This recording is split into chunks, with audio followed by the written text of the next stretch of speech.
It raises a lot of concerns, especially the radius of this seismic testing and the effects that they have with the sound waves. You're talking about 5-kilometer radius, 10-kilometer radius, which can affect all marine life within that area, all scuba divers within that range. The effects are still not fully confirmed. We still not, that is a key thing, lack of information in that area. So we want to be able to obtain some more detailed information to have a healthy discussion with government. Since we have been informed that the seismic testing is to start on Friday, we are requesting that it be postponed so that the right public consultations take place.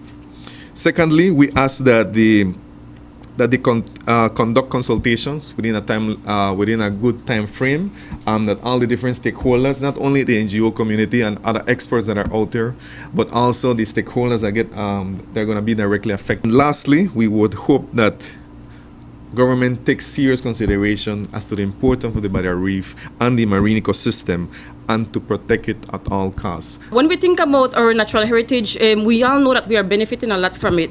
We do snorkeling, we do diving, we do fishing, and as well as the physical protection that these natural resources or the natural ecosystems, the reef and mangroves provide the Belize. So we should not think about doing anything that would threaten the services that we are getting from these ecosystems. And in listening to Department of Geology and Department of Environment and their reliance on what they call the Joint Nature Conservation Committee's guidelines for the operation of multi-beam surveys and seismic surveys is what became the point of some of our discussions, because from a science perspective, there are scientists who have looked at these guidelines and there are serious debate and concerns about it. There is a great need for public consultation. This is a concern of national importance. This is a way of development that we are moving that is in contradiction of what we are already seeing revenues being generated from.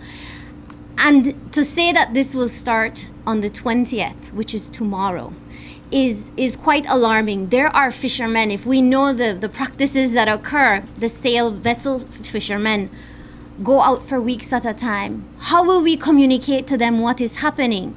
Again, as has been mentioned, we've been getting mixed messages in terms of what is a safe distance when you are diving. The Sartaneja, Ashunosh, Copperbank, northern fishermen free dive.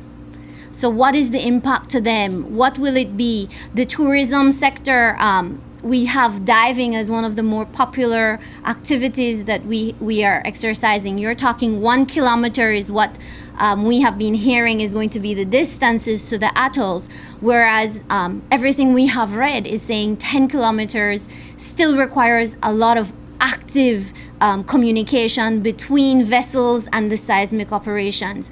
The other crucial point that everybody has been emphasizing is, what is the rush? When we asked that question, we were informed that Geology and Petroleum has been in fact discussing this for the last 3 years. At no point in that 3-year period, apparently, did they find it necessary to let anybody else know that may be concerned about this or may have questions about this. Because just because you're asking a question doesn't mean you're saying right off it can't happen. We are allowed to ask questions. At no point in the 3 years did they consult on that. And at the start of it 3 years ago, it was also made clear to us that it was about doing seismic. The multi-beam component was only added this year. As I said, up to this point, with this study having a tentative start date of tomorrow, October 20th, I cannot understand why so much is still in the dark and so many Belizeans are still in the dark about this.